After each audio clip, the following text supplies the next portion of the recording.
வணக்கம் ஃப்ரெண்ட்ஸ், இன்றைக்கி ஊத்தப்பமும் ஒயிட் சட்னியும் பண்ணலாம் வாங்க. அதுக்கு ஒரு பவுலில் 2 பெரிய வெங்காயம் பொடியாக நறுக்கி அதில் போட்டுக்கலாங்க. அது கூடவே கருவேப்பிலை பொடியாக நறுக்கினதுங்க, மல்லித்தலையும் பொடியாக நறுக்கி போட்டுக்கலாங்க.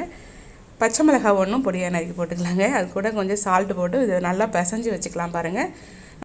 இது அப்படியே எடுத்து உரமாக வச்சுட்டுங்க, நம்ம சட்னிக்கு ரெடி பண்ணிக்கலாம் பாருங்கள். ஒரு ஜாரில் 2 பச்சை மிளகாய், 2 சின்ன வெங்காயங்க, ஒரு துண்டு இஞ்சி போட்டு ஒரு பிடி தேங்காய் பூ போட்டுக்கலாங்க.